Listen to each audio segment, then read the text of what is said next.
Hey peeps, we are back. We're talking about Housewives of Atlanta, season 14, episode 9. Before we get into the show, if you have not already had a chance, hit the subscribe button. And also, don't forget to hit the thumbs up. When you hit the thumbs up, it helps my channel greatly.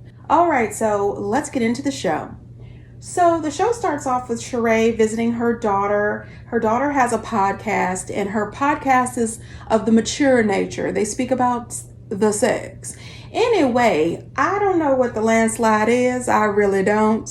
And I think I might want to know. But anyway, this is not about me. Ray Whitfield and boyfriend Tyrone not on speaking terms following the scene that almost landed him back in prison. Who wrote this? Tyrone. It sounds like Tyrone wrote it. So have y'all talked? We have not talked. He's Do you reached plan on out. talking to him? I don't know. He broke and he needs money, I guess. Did anybody notice when her daughter asked her, had she talked to Tyrone and would she talk to Tyrone? She said she doesn't know.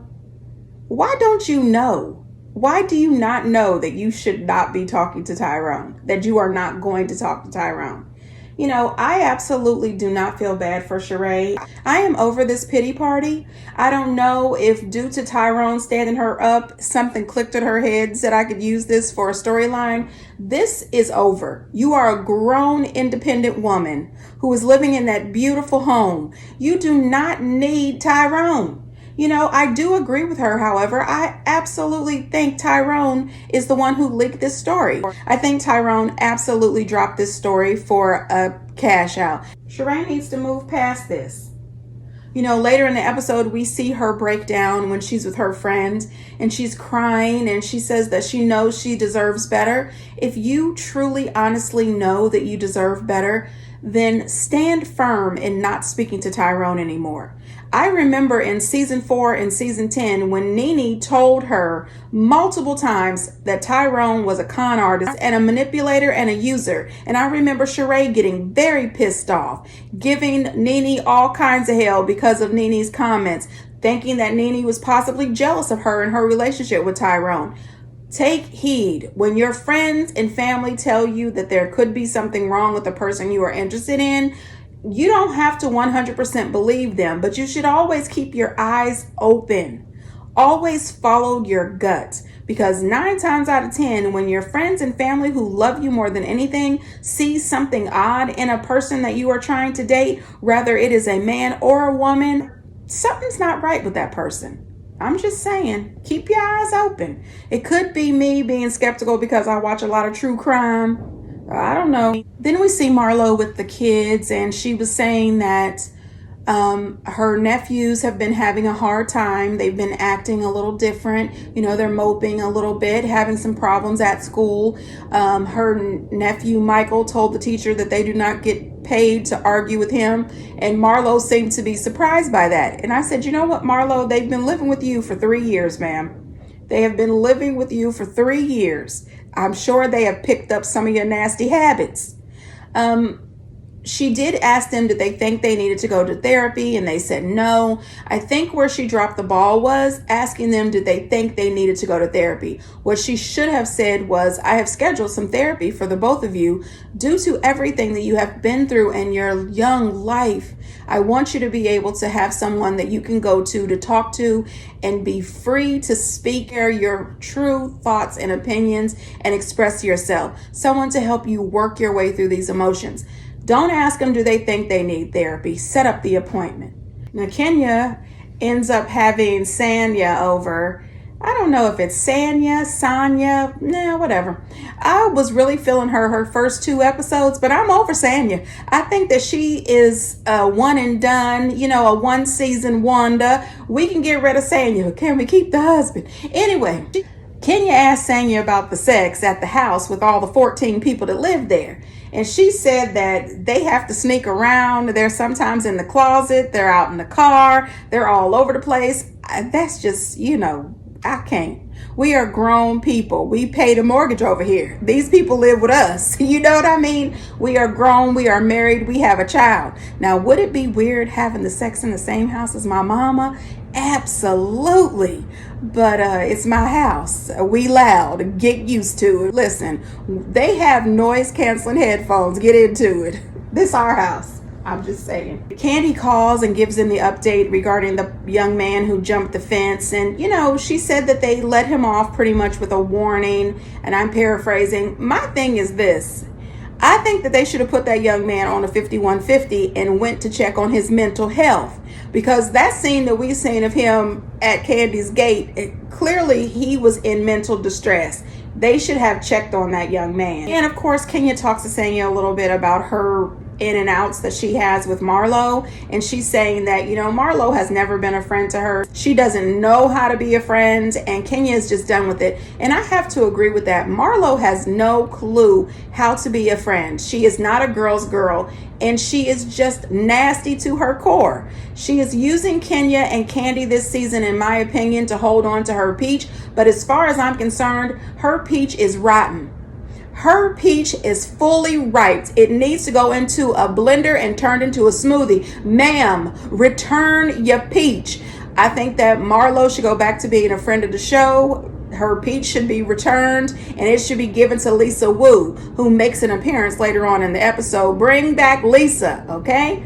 Get rid of Sanya. Now, then we see Drew having a mani-pedis with her mom, and she tells her mom that Ralph is writing a children's book about being a step-parent. And her mother says, and you didn't know about it. And she says, no, I didn't know about it. That is sad. You don't know your husband at all. And then she keeps bringing up the fact that Ralph does not want to adopt her son from a previous relationship. But I was thinking the whole time, ma'am, why would you want Ralph to adopt your son right now? You and Ralph are not on stable ground. Ralph does not treat you as an equal partner. He doesn't show you respect. He's manipulative. He gaslights you. He lies to you. He embarrasses you down to the ground. Why would you want him to adopt your son right now? If you cannot figure out how to save this marriage, you'll be headed to divorce court, and that'll be another child that you have to work out custody with. Pump your brakes on Ralph adopted your son. That is a no-go. Figure out Ralph, okay? We don't know who he is. And then her mom plays her some kind of voicemail from some prophet down at the church. Now, listen, I do realize that churches have prophets, and I don't knock it at all. But if someone who is a regular churchgoer could explain to me in the comments, what's the difference from this prophet from the church giving her opinion versus a regular secular psychic giving theirs? I have no idea. I just know that later on, when they have that incense coochie situation later, that sounds so disgusting. Drew makes a comment about it turned into like a witchcraft situation. I don't think that that was witchcraft. I do think that there's no way in hell that I would have any coochie incense. I really wouldn't. But I don't think it was witchcraft. Personally, while they were doing the coochie incense thing, I would have been getting my third or fourth cupcake. Don't judge me, peeps. I'm just saying. And what did you think that prophet was talking about when she said that it could be a woman or it could be a man who was in touch with their feminine side or something? I'm sure that's not the exact word she used, but I do remember the assistant saying that Ralph was gay, and Ralph does do a lot of cheating. I don't know. Am I doing too much? Get down in the comments. What did you guys think that prophet / psychic lady meant? So when Marlo gets together with Sanya and with Sheree, they do a little window shopping. Marlo buys a few candles, I guess, and they sit down and have a conversation. What I didn't appreciate was Marlo fat shaming Kenya, saying that wasn't Kenya and she was too big. It was like two people coming after her, and maybe Kenya was on some diet pills. Listen, Kenya is not fat. She is taller than you, but she is not fat. That was Kenya. That was Kenya who was sick and tired of you harassing the hell out of her. Your jealousy is really showing, okay? You cannot allow Kenya to have 5 minutes without you mentioning her. If you see Kenya having a good time, you have to put a stop to it. I mean, it's just ridiculous. And for Marlo to be the person who is always on Instagram showing off her new plastic surgery, you have a lot of nerve talking about Kenya and saying that she has put on weight. Leave that woman the hell alone. Now, when she brings up kicking those boys out, Not go below the belt. I need class for that. I don't not go below the belt. It's been almost 3 years. I need a break from them. So I kick the boys out. What? Where did they go? To my little sister's Crystal. Crystal is my little sister. I chose to send the boys to Crystal because she's just the mom of 4 toddler boys. Let me tell you something. I have never taken a break from my kids. Would I like a break from my kids sometimes? Hell yeah. But I never got that opportunity. I was really upset with that. I didn't appreciate her showing the video of the boys' room, so I'm not sharing that in my video. At that point, I felt maybe Marlo is using the boys for a storyline. I felt that she is exploiting them, and I did not appreciate it. These children have grown up feeling abandoned because of the situation they are going through with their mom, and at the first sign of them being rebellious teenagers, you kick them out? To me, that's just giving them more trauma. You are re-traumatizing them. And it broke my heart. They are going through so much. And all you needed to do was be there for them, be comforting for them. Maybe you didn't appreciate the way their room looked. You can teach them how to keep their rooms clean. You just have to be patient. When Candy says that she has sympathy for Marlo, but Marlo should have known when she decided to take responsibility for these children that she has to put her feelings to the side. I have been a single mom for 20 years, people. I have raised my son from birth to this very second alone, okay? We have had good times, we have had bad times, we have had poor times, we have had middle class times, and I struggled, okay? And let me tell you, I have not had any breaks. Are you kidding me? You don't get a break when you are a single mom. You are on 24/7. You are mom, you are dad, you are everything. Do you understand? And I know that Marlo is not a mom. I know that she is a Monty, as she likes to call it, but you took custody of these children. You took responsibility for them. You can't just say, oh, get the F out of my house, and I'm going to send you over to your Auntie Crystal's. Now, what ticked me off, too, about the whole Aunt Crystal situation, she says Crystal has 4 toddlers at her house. So then you throw 2 teenagers on her?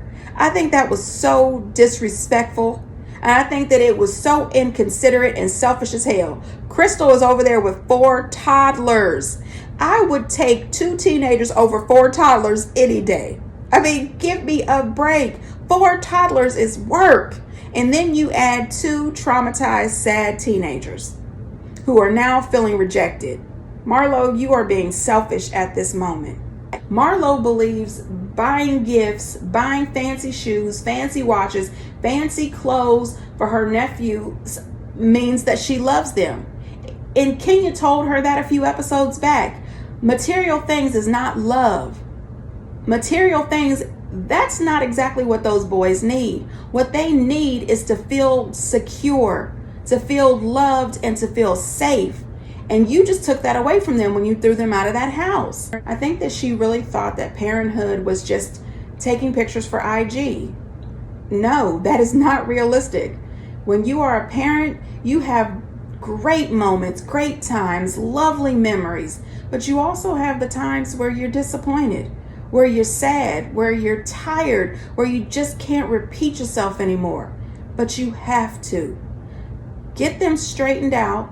Teach them how you want them to behave in your home.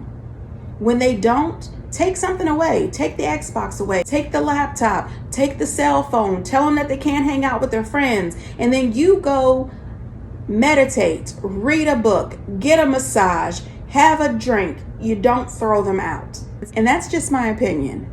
You parents, get down in the comments and let me know how you would have handled Marlo's situation with her 2 nephews. Nobody is a perfect parent. I am definitely not perfect. There are a lot of things that I wish I could go back and redo. There are a lot of times I have said things that I wish that I could just automatically rewind and take them back, but you can't. You know what I mean? You just have to apologize, start over fresh. So the ladies make it over to Sheree's house, and Sheree's friend Fatum She brings over some vagina incense. No ma'am. You know what I mean? I'm good on the vagina incense. I don't need it in my life. All the food looks delicious, especially all the sweet treats. By now you know I love a cupcake. I don't understand why Fatim thought it was such a good idea to run a background check on Drew. So because Drew got angry with you when you said that her husband was gay, or that you heard her husband was gay, you decide to have your real estate friend run a background check on her? First of all, if anybody found out who this real estate friend was, I think that friend could possibly lose their real estate license. You are using your license to run background checks on people that has not signed any documents with you. You don't even know those people. Is that legal? I really need to Google that. And I thought to myself, while you're running background checks, why didn't you look into Tyrone more? Or why didn't you look into how in the hell Sheree paid for that gorgeous house? Find that out. Also, run a background check on Marlo so we can find out where she get all her money. Ralph is kind of like Tommy from Martin. He seems to have money, but no job in sight. Oh, Danielle, yeah. That's the alias that Ralph used when he was down in Tampa. Lord, I didn't realize this was a Candy Freak Birds production. I know what people are thinking, but I had nothing to do with this. I was not expecting Chateau Sheree to turn into an episode of Naked and Afraid. They were naked and I was afraid. You guys can't quantify how busy I am. So it's not, so don't make the assumption that I'm not busy too. Don't get turned up. What I said to Drew was that. What you said to Drew?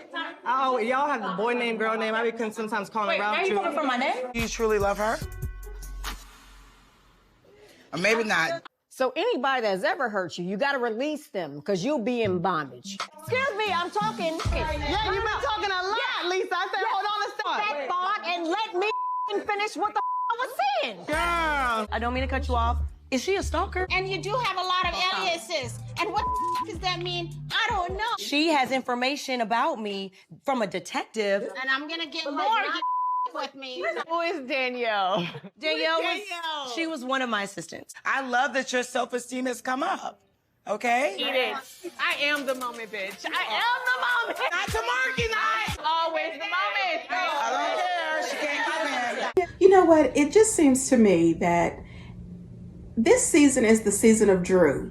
You know what I mean? It's as if Drew is the low-hanging fruit this season and everybody is just picking on her. Sanya, when Drew confronted her about the comments she made to Ralph about them not being busy, Sanya says that she didn't mean it in a shady way, but she absolutely did. She absolutely meant that. But when Drew brings it up to her, Sanya acts as if Drew is attacking her. She is not attacking you, ma'am. She is just coming to you just one-on-one. She didn't pull you into the group and confront you in front of everybody the way you do to her. She asked you one-off, and then you tried to make it seem as if Drew was attacking you. Then you attacked her and Ralph having boy names. I mean, it was just a little too much. I did notice that Sanya didn't have that same energy for Lisa Wu. I'm just saying, did anybody notice that? And I do remember when Drew was talking to her mom while they were getting those pedicures, Drew mentioned that Sanya was at Drew's mom's birthday party. And she keeps saying that her and Drew are not friends. Okay, so you were at her mom's party. We saw you filming with Drew at the beginning. And Drew picked you up when you got into your car accident. I'm not buying that you and Drew were not friends. At first I thought, well, maybe they're not really friends, but no, she liked you enough to invite you to her mom's birthday party. I think it wouldn't mean as much if it was on camera, but this was an off-camera celebration that Sanya was invited to. And Fatum, she is really coming off as thirsty to me. She is giving, I really would like to have a peach. And I am saying absolutely no. Now, Moretta, which I know I'm saying her name wrong, Candy's friend, I would rather see her be added as a housewife versus that Fatum. She needs to go. I'm over her already. Now, Kenya was drunk. Okay. The entire time that they were at the party, Kenya had several glasses, several drinks. And you know, I absolutely enjoyed it. I enjoyed every bit of it. Kenya is hilarious. Kenya is Atlanta's OC Shannon Storms Bedore. I love drunk Kenya. But I really was surprised when they were talking about Tyrone that Bravo didn't play any flashbacks with, but I assume the reason they didn't is because the flashbacks include Nene, and it was Nene telling Sheree about Tyrone. And then Marlo just being shady. She can't go 1 second without bringing up Mark. Marlo, you don't have a husband. You never had a husband. We never see you with a man, but you always want to tell Kenya that she can't keep a man. Can we see you with a man? Stop playing. Kenya posted, she said, y'all see this fake bitch? Did you not just see her verbally attack me and then try to provoke me with her glass? Then say that she's being positive? Marlo did try to act as if she was positive Betty, but she was not. She was the negative Nancy that she always is. Then somebody said, Kenya is such a professional. She's producing while drunk. Don't come for her ever. And Kenya replied, you saw that? He. That is true. Kenya is the Lisa Barlow of Atlanta, okay? She is starring, directing, writing, and producing this season. Drew also posted, how you try to throw shade when you're asking my husband for advice. Make it make sense. I have to agree with Drew. Now, Kenya chomping on the lobster tails. I said, oh my God, this woman is completely lit. Okay, she was as lit as a Christmas tree. Lisa was a joy to watch. Okay, I really appreciated having Lisa back. I'm just saying, Lisa and Kenya stole the scene, overshadowed Marlo and her craziness. One thing's for sure, I absolutely enjoyed every second of Candy and Marlo's confession. Shady as hell. They were hilarious. Marlo's yeast infection comment, the naked and afraid, Candy and her Martin comment, you know, her thinking it was a Candy Burris production, all of that was super hilarious. I don't know what got into Sheree having those naked people there. It was interesting. I'm telling you, I'm more interested in the lobster, the filet mignon, and the cupcakes. I really did like Lisa's statement when she said, anybody that hurts you, you got to release them because you'll be in bondage because you're waiting for an apology that will never come and you'll be a victim. I'm not waiting for nothing. You know, that's 100. My mom has always told me that. You have to forgive. Not for them, but for yourself. Because you're only hurting yourself because you're holding on to all that hurt and anger. Forgive. You know what I mean? You don't have to forget, but you need to forgive for yourself. And that is true advice. It really is. Now listen, the girls, by the girls, I mean Sanya and Marlo, were not happy with Lisa. She was like, that's not how you treat an OG or something like that. I was like, girl, if you don't... Girl, you ain't even over here. Exactly. Everybody want to use this OG. Exactly. When you OG, know the are you here though? Exactly. OG. Retired OG. Exactly. I don't know why these newbies keep coming for the OGs. I don't know why Are they crazy? They crazy. They crazy. Because we are clearing them. Exactly. Girl, have they not learned? Don't come for the OGs. You heard what Kenya and Sheree said. Don't come for the OGs because they just going to get you together. Barlow and Sanya, please turn in your peaches at the end of the season. Thank you. I think they're fraudulent anyway. Why are they fraudulent? Because they're up to something. I don't know. I got information. It's gonna come out later. No. Is it on the show? No, it's gonna no. Oh, at the reunion. Ooh. Listen, I don't know what it is, but I can't wait for the reunion. I cannot wait for Sheree to tell whatever it is that she knows about Ralph and Drew. I'm just saying, I'm interested. Anyway, peeps, get down in the comments and let me know what you think. And until next time, bye.